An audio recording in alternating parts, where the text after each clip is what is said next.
Assalamualaikum warahmatullahi wabarakatuh. Nah, pada pagi kali ini kita akan kuliah tentang persiapan kegiatan penyuluhan kesehatan. Nah, pada pagi kali ini kita akan belajar tentang apa saja yang harus kalian persiapkan jika kalian akan melakukan kegiatan penyuluhan. Yang pertama, materi penyuluhannya, ya. Yang pertama itu kontennya harus efektif. Pastikan materi penyuluhan sudah disiapkan dengan baik, relevan, dan sesuai dengan topik yang akan disampaikan. Materi harus disesuaikan dengan kebutuhan dan karakteristik audiensnya, misalnya usia, latar belakang pendidikan, dan budayanya. Itu kalian harus pelajari terlebih dahulu. Kemudian media pembelajarannya. Siapkan media yang akan digunakan untuk mendukung penyampaian materi seperti slide-nya kalau memang pakai PowerPoint, ya, posternya, leafletnya atau videonya. Kemudian alat bantu visualnya. Gunakan alat bantu visual seperti gambar, infografis, atau alat peraga kesehatan yang menarik untuk memudahkan pemahaman audiens. Kemudian lokasi dan tempat kegiatannya, penentuan lokasi. Pilih lokasi yang strategis, mudah diakses, dan nyaman bagi audiensnya. Misalnya aula, balai desa, atau sekolah. Jadi kalau tempatnya tidak mendukung untuk melakukan penyuluhan, nah itu akan sulit nanti informasi yang diterima oleh audiens. Misalnya di pasar, orang riuh gitu kan. Nah, nggak bisa mendengar eh, penyuluhannya dengan baik. Kemudian pengaturan tempatnya. Pastikan tempat tersebut cukup luas, memiliki fasilitas pendukung seperti kursi, meja, proyektor, layar, sound system, dan memiliki ventilasi yang baik. Itu sangat penting ya. Kalau ruangan tertutup nggak ada ventilasinya, bikin orang gerah, nggak nyaman. Nah, itu harus kalian perhatikan. Kemudian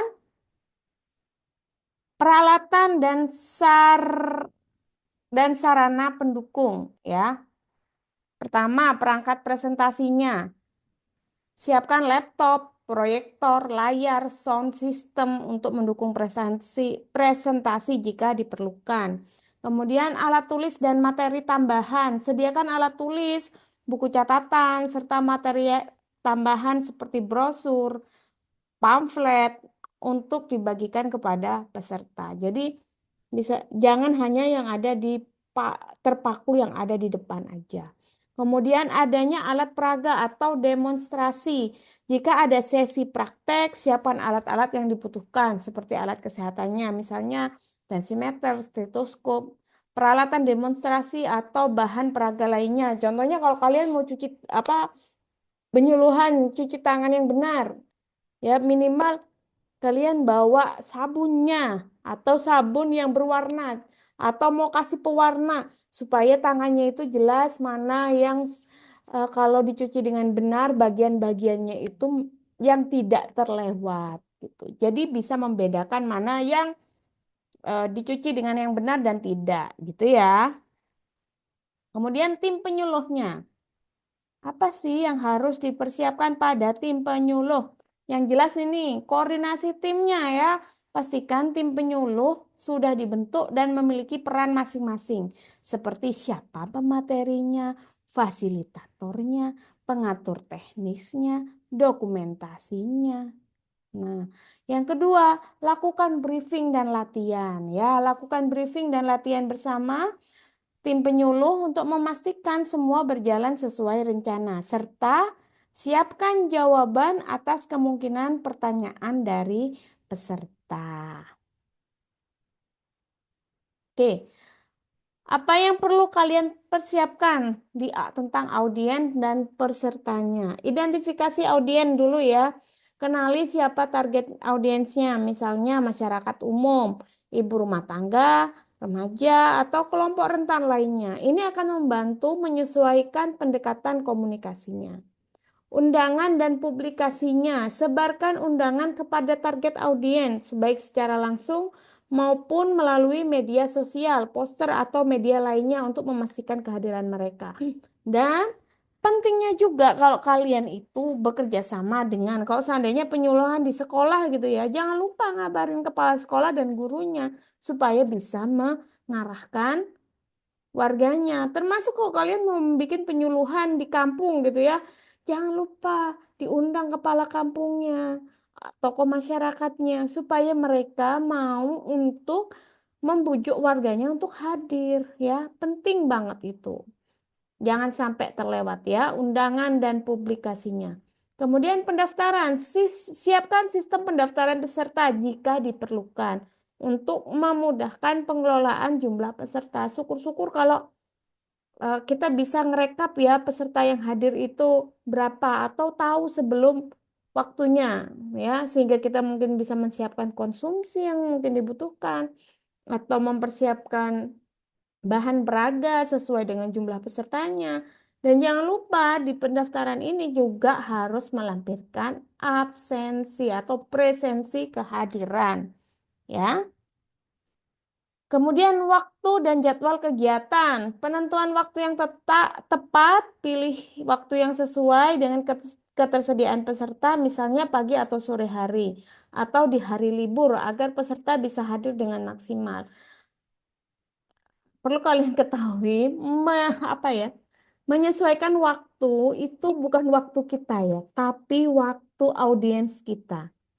Ya, jangan karena memaksakan dengan waktu kita, kita bisa biasa melakukan punya waktu di pagi hari karena mungkin jadwalnya kuliah diganti dengan penyuluhan ya kalian penyuluhan di pagi hari juga sedangkan audiensnya masyarakat yang mungkin kalau pagi harus ke sawah, ke ladang atau bekerja ya di tempat lain. Itu juga harus kalian pertimbangkan. Kalau memang itu malam dan dirasa audiens itu bisa berkumpul di malam hari, why not gitu ya. Kemudian menyusun jadwal, ya, siapkan rundown acara yang jelas, mencakup pembukaan, materi utama, diskusi, sesi tanya jawab, serta waktu penutupan. Nah, kemudian metode penyampaian. Pilih metode, tentukan metode penyuluhan yang sesuai seperti ceramah, diskusi kelompok, simulasi, atau permainan interaktif. Tergantung dari topik dan karakteristik audiensnya. Ya. Kemudian, teknik komunikasi yang efektif.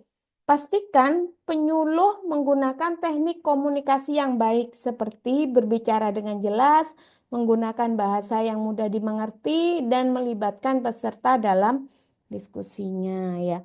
Jadi untuk melihat respon audiens kepada kita, kita boleh melemparkan pertanyaan, menanggapi, memberikan waktu untuk bertanya ya, supaya ada interaksi antara audiens dan penyuluhnya. Kemudian evaluasi kegiatan. Nah, sediakan formulir evaluasinya. Siapkan formulir evaluasi yang bisa diisi oleh peserta setelah kegiatan untuk mengukur kepuasan dan pemahaman mereka terhadap materi.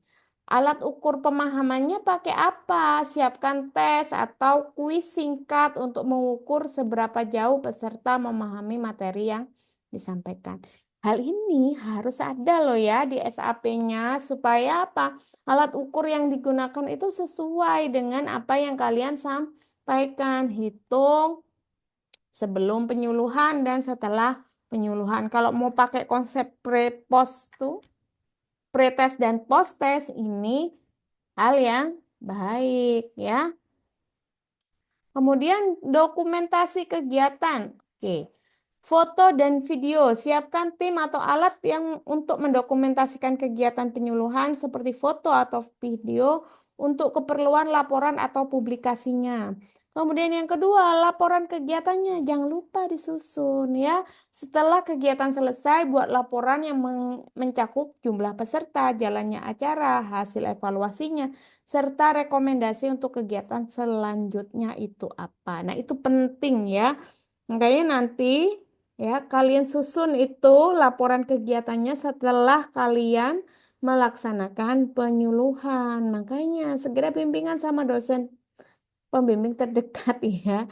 Lakukan segera kegiatannya dan lakukan evaluasinya, dokumentasi kegiatannya. Nah, yang nggak kalah penting, sebentar, belum berakhir, yaitu keperluan logistik lainnya. Ini harus kalian pertimbangkan ya.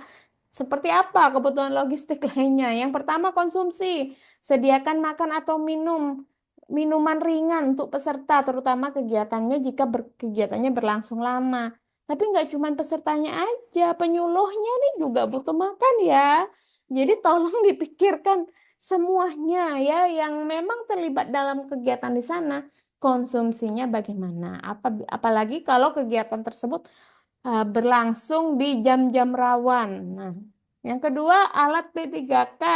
Siapkan alat P3K untuk berjaga-jaga jika terjadi keadaan darurat selama kegiatan berlangsung, terutama kegiatan yang membutuhkan praktek ya.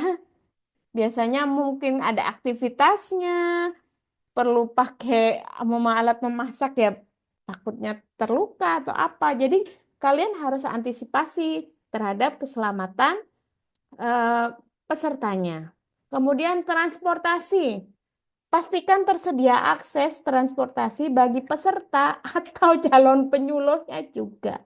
Jika lokasi cukup jauh atau sulit diakses, ya, hal ini kalian harus pikirkan. Kita nyampe ke sana itu dengan cara apa dan masyarakat pun bisa ke sana dengan cara apa. Harus dipertimbangkan. Nah, ada lagi nih yang Bu Ica perlu sampaikan. Keperluan logistik lainnya itu konsumsi sudah, alat P3K sudah, transportasi sudah. Oke. Apalagi kayaknya barusan terlintas tapi Bu Ica lupa nih mau nyampaikan. Tapi saya rasa itu aja dulu ya. Thank you. Eh, Sebisa mungkin kalian segera ya untuk bisa action di lapangan ya. Oke, selamat berkegiatan. Semoga penyuluhan kalian berjalan dengan lancar. Bye-bye. Assalamualaikum.